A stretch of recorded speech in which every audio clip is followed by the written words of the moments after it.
The first story, Op, tortured her boyfriend and forced him to break up with her by lying that she cheated on him.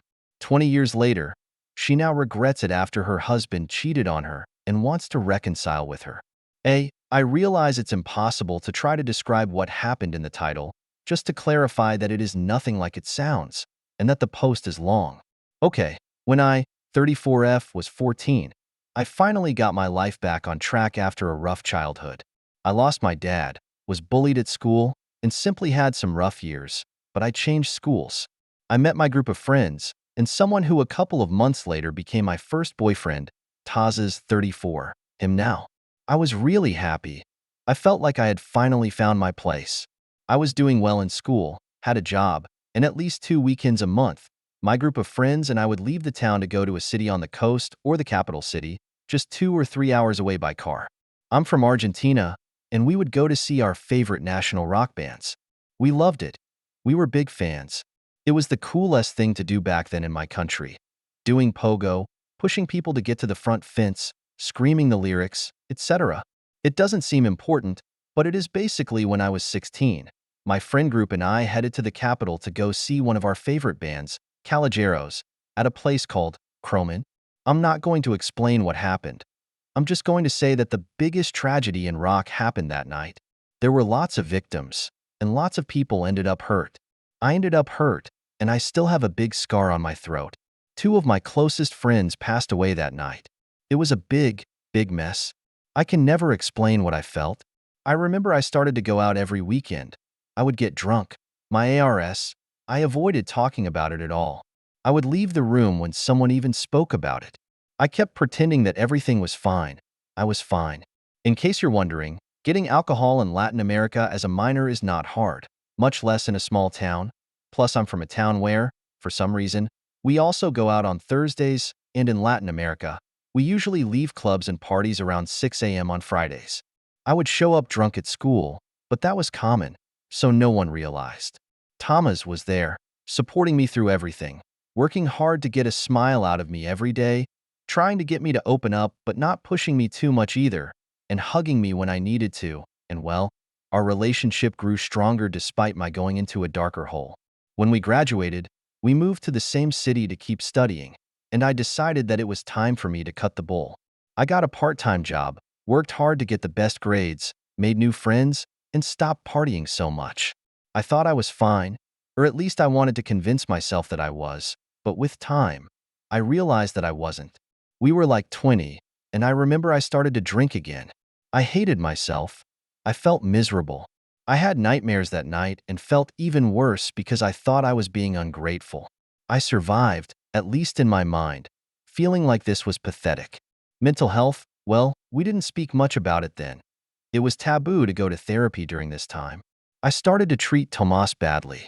I was mistreating. No, I never hit him or anything like that, but I would often yell at him or call him names when he was just trying to help. I kept pushing him away. I realized he deserved better than me. Tomas was always an angel, of course, he was. It did not make sense to me why he was still supporting me when he found me passed out after so much drinking on the floor. He would take me to the bathroom, bathe me, dress me, put me in bed, cook for me, and clean my apartment. It only made me feel worse. I had a great man, and I was treating him like shit. He simply deserved better than me. I tried to tell him that we needed to break up, but he refused. Tomas refused and told me he would stick next to me no matter what, but I only got worse, and I felt like I was going to drag him with me, and I couldn't stand the idea of seeing him with me.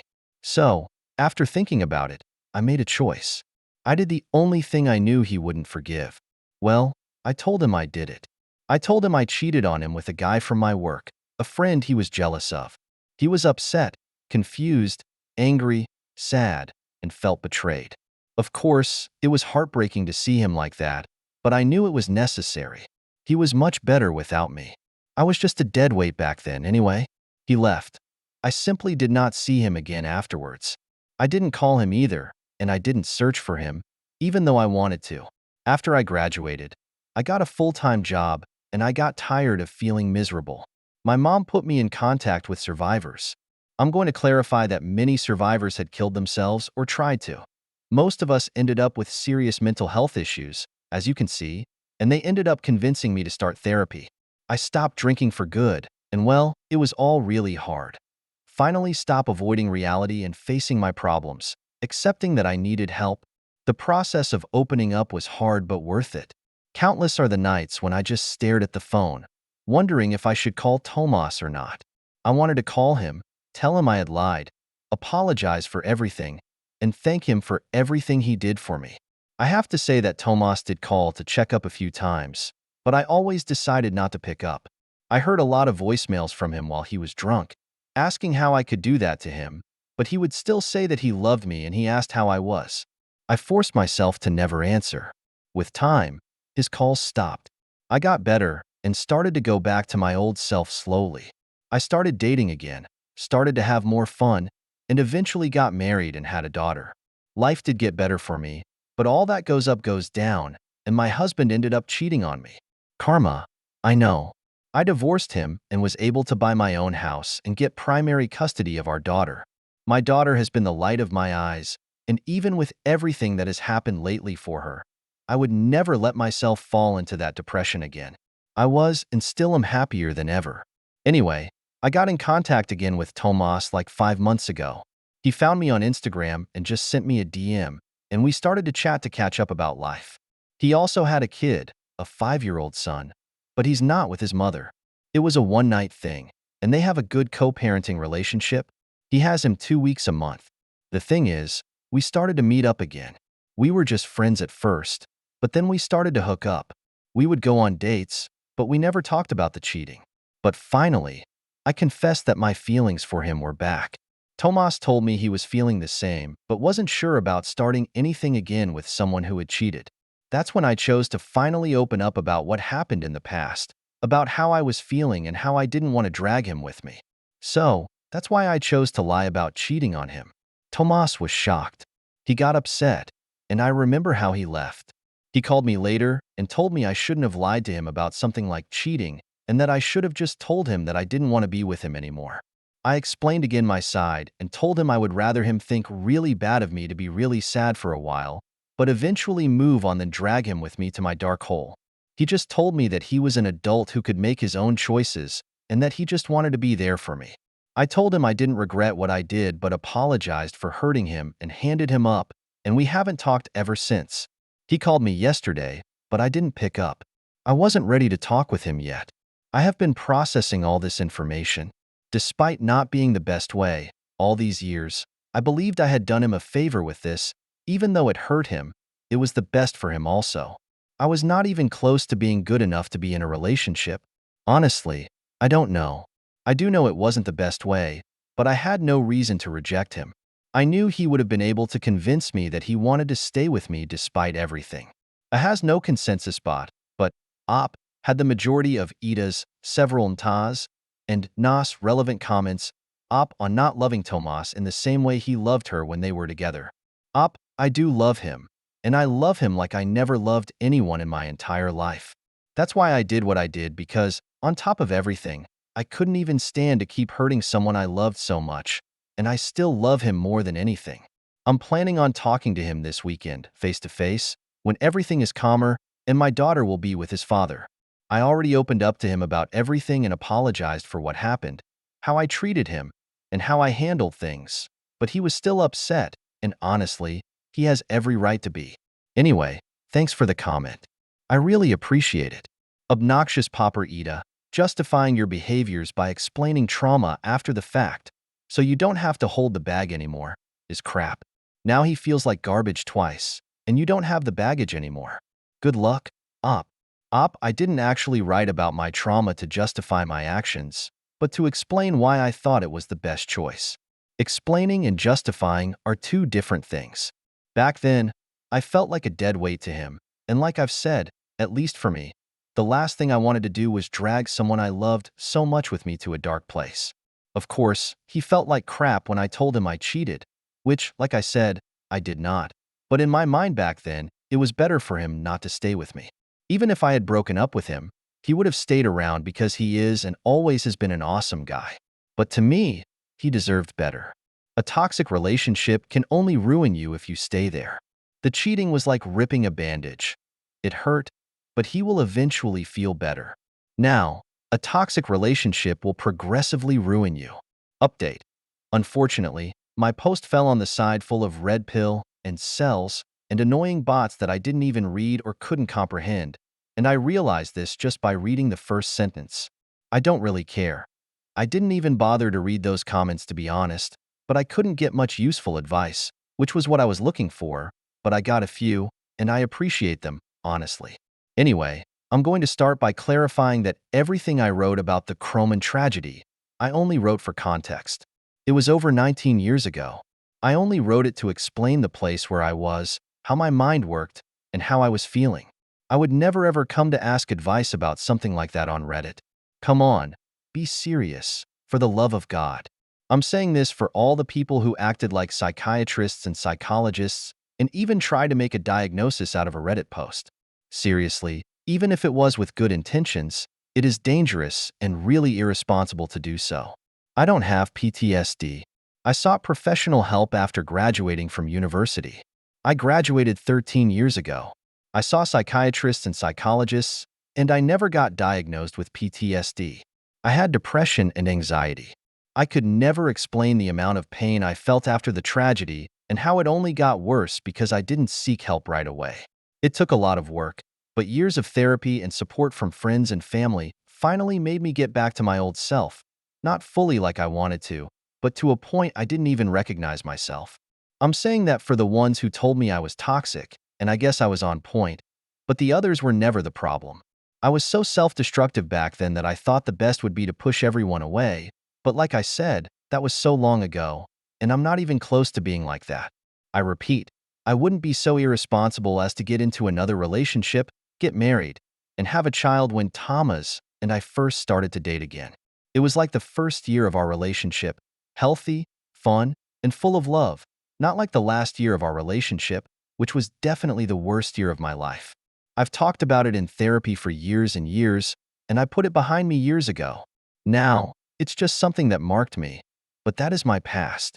It left me with lots and lots of problems. But well, it is what it is. I survived and should be thankful for it. Anyway, now to the point, Thomas and I met up on Saturday, and things went well. We had a long, long talk. We talked for hours about everything. He opened up about how hurt he felt, how awful the months after our breakup were, and how he felt like I was making the choice for him. I told him that I was not only doing it for him, but also for me. I couldn't be in a relationship back then. How could I? Traumatized for whatever reason I was back then. I was so self-destructive and not nice to be around. I also told him how he might have wanted to stay, but I didn't want him to. I reminded him that I tried to break up with him many times, and he simply wouldn't listen to my reasons and apologized for it. But he also explained how he loved me more than anything and couldn't leave in that situation, and how even after he thought I had cheated, he was scared about me trying to kill myself every time there was news about one of the survivors of Croman who had killed themselves. He would freak out, thinking it was me. I told him I loved him so much back then, and now, but at least for me, it was not healthy to maintain a relationship. It was toxic, and it wouldn't have helped any of us at all. We apologized to each other, and I clarified that I wanted to leave all of this behind and just be us, to finally put this in the past. He agreed. We cried, but they were tears of happiness. I hadn't been so happy in a while. I guess deep down it was what I always wanted ever since we broke up, to be okay again and to be like we used to. I guess that I never stopped loving him, and he never stopped loving me. I always wonder where he is or if he is okay. I wonder what would have happened if things had been different, but now I don't have to wonder anymore because we're together now, and that's all that matters. But one step at a time. Second story. My friend of 5 years suddenly congratulated me on our 1-year anniversary and introduced me to his mom as his girlfriend. So, I gave him a chance to explain himself, to accept his proposal. Then my boyfriend wannabe opened his misogynist mouth, seeing women as objects and believing SA was not real. This is going to be such a suffering from success post, but bear with me for a second. I've known him for 5 years in different classes and courses, but in the same friend group. Over time, he has genuinely become one of the best people I know, and it's only getting better every day. I can't lie and say he's not my type. Nerdy, charming, sweet, funny, flirty, with the right amount of awkwardness. He comes to pick me up from class, plays hockey without being a douchebag to the skaters, and most importantly, treats my cat. Multiple strangers have mistaken us for a couple. Even close people like our friends, professors, and worst of all, my family. He's kind of perfect, but I've never even thought of putting the moves on him. He's never shown romantic interest in me. We're friends, nothing more, or that's what I thought. Today, he was spending the afternoon at my dorm, something he started about a year ago. We're lying on my bed, mindlessly watching Sonic cartoons, when he says verbatim, "So, baby, where do you want to go this Friday?" As a matter of fact, this is the first time I've been called a baby by him, so that kind of shocked me. Instead of asking why, I froze and was just like, "What's happening Friday?" He turns to me and kisses me again, the first time thing with us, hugs my waist and goes, "Our 1-year anniversary, idiot. I'm making reservations." At this point, I'm frozen. I genuinely don't know what to say. I'm gobsmacked. The dude I thought was my best friend, who never even showed interest in the dating thing, is under the idea that we've been dating for a whole year. I'm silent while he continues hugging me and scrolling on his phone, racking my brain thinking about what to tell him when his phone starts ringing. It's his mom, which he puts on speaker and she deadpans. "Are you still with your girlfriend?" Oh, so now his mom thinks we're dating too. He tells her yes and asks why she called. She asks for his help with private stuff, which I will not divulge here. He turns to me and goes, "Sorry, I'll be back in a bit, sweetheart." I just nodded. I was just like, "All right, see you in a bit." No questions, no screaming, just acceptance. He gets up to put on his sneakers and leans down to kiss me again, which I just accept at this point. It's a nice kiss, besides the fact that my mind is somewhere else. He leaves, and I get a text from his coach. "Tell boyfriend's name to come tomorrow at 19. He'll only listen if it's you." TF, you mean only me? You're the responsible adult tasked with training these hockey players. Why do you depend on me bringing him to you? But that led me down the rabbit hole of finding out who knows we're dating. Apparently, the majority of the people I talk to think we're dating, or if I'm being correct here, know we're dating, and just have never mentioned it to me. I don't think it's a prank, solely based on the fact that his mom called me his girlfriend. They don't have the closest relationship. She is a very traditional, conservative, and religious Korean woman, always serious and does not play around. When she realized early on that her son did not agree with many of her opinions, she stopped caring for him to the fullest, only keeping it civil for the rest of the family and friends. There's nothing he could have done to have her go along with something like this, especially when she wants him to marry a young Korean girl, which I'm not. Also, he just does not seem like the guy to play with people like this. He might be dumb and oblivious, but he is not horrible. I don't know what to do now. I mean, he's a great guy, don't get me wrong. And if the last 5 years are anything to go by, he would be a great boyfriend, maybe even in the future a husband. But I've never looked at him that way, so I can't say I love him. When this occurred, it was like the glass shattered, and I saw how differently he looked at me, how he talked and acted. Stuff that has never changed since the beginning, but for some reason, I've never noticed. I can't sit here and pretend I love him like that. I wasn't thinking about him in that sense all this time, but on the other side, I don't want to hurt him. He clearly thinks we've been together for that long, so he has to have strong feelings for me, and I don't want to step on them and scare him like that. I can't just keep dating him though, something that I've apparently been doing for a year. I could learn to love him eventually. It wouldn't take much to be honest, but it wouldn't be fair to him or me. In my defense, who dates someone and just does not ask them about it? If the rules were reversed and a year ago something happened where I was like, shit, I love him, this was probably a date. We're probably dating right now. I would have confirmed with him, or at the very least said something for the following year, not only at the 1-year mark. I just don't know what to do. I'm scared and angry, disappointed in myself for not recognizing the situation sooner. I feel like I'm stuck between the sword and the wall. The last thing I want is to hurt him, but I also don't want to lie to him. How should I go on about this with him? TDR, my best friend believes we've been dating for a year, alongside our friends and families. He's never asked me, so now I don't know the best way to approach him about this. Please help. Update before you comment. I've sent a text for us to meet up, and I somewhat already know what I'm going to say to him. I'll try to do an update post after the 48 hours pass. Relevant comments. Wish Global 5, the 42. I can understand not kissing from a religious point of view. I can understand taking it slow from a purely conservative dating standpoint.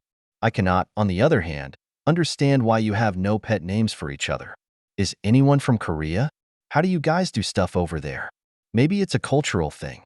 And though a year was long enough to move the relationship along, how does he pinpoint the anniversary? Did anything change a year ago?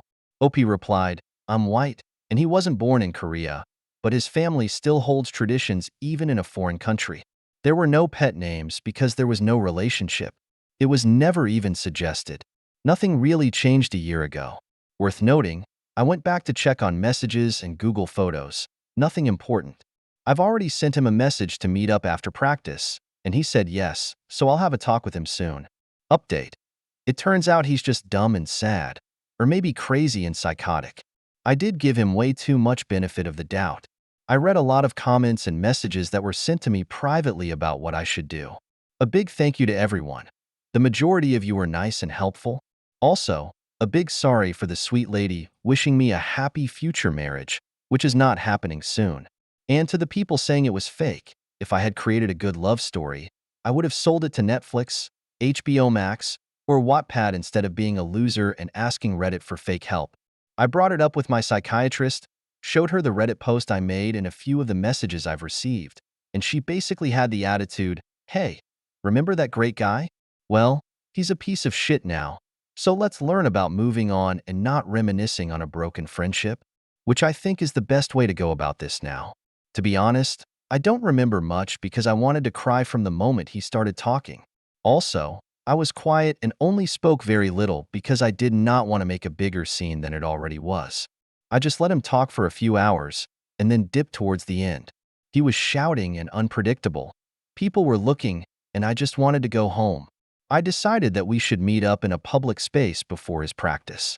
I sent him a text and asked if he wanted to meet up at a coffee shop we both know. He called, said yes, and said, "You sound serious. Should I be worried?" To which I said, "Honestly, yes, you should." He told me to stop joking and then went on to his practice.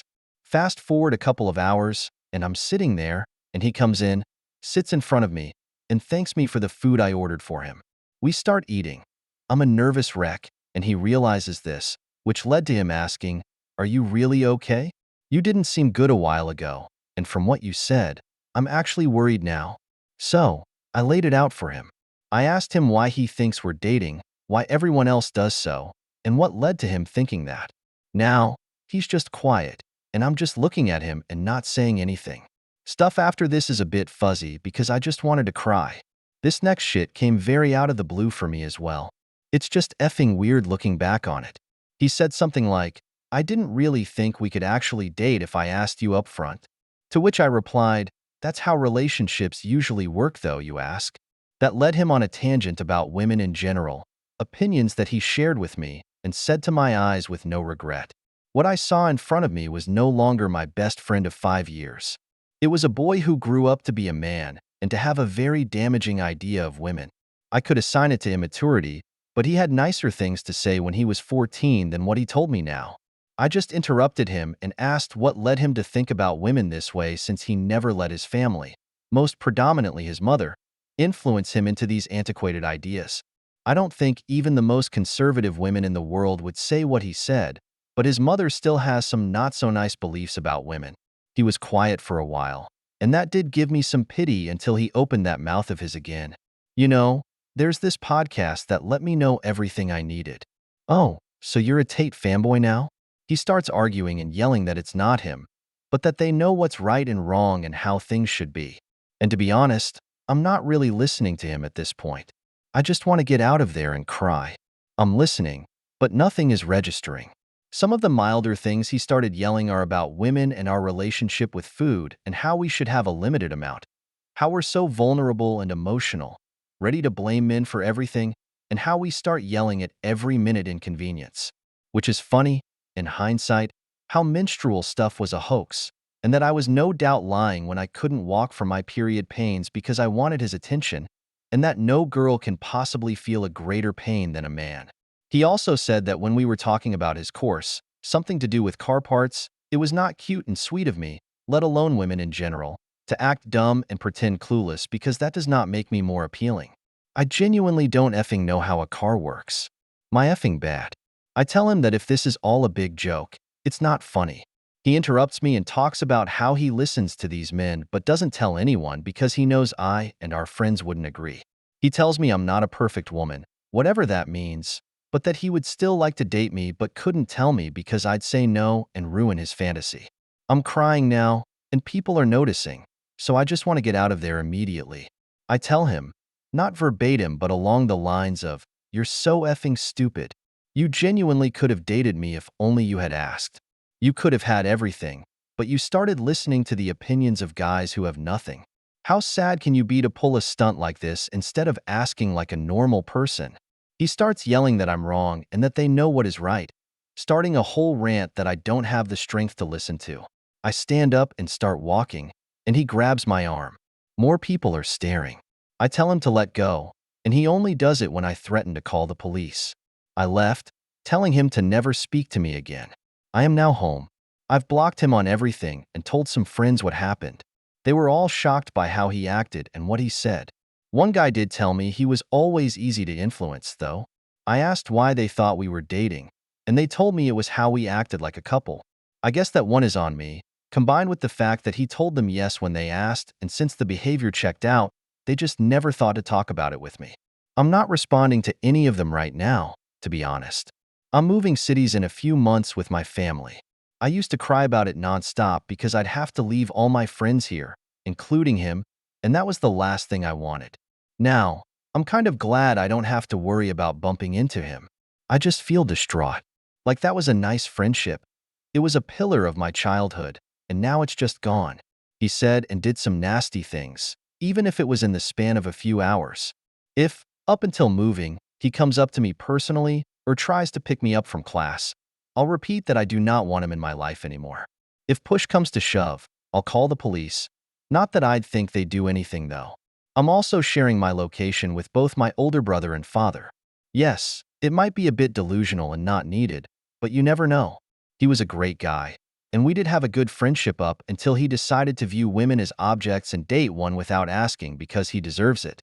I just can't stop crying. I really thought I knew him, and for him to be able to spew those words and opinions at me like that, stuff he's always been against from what I remember, was shocking.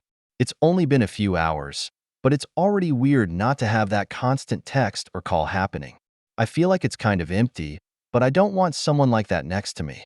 The worst for me is that I see no change. He has no sisters, and his mother does somewhat think that way, as well as does his father. Maybe a coach could help, but I don't know. I just feel betrayed.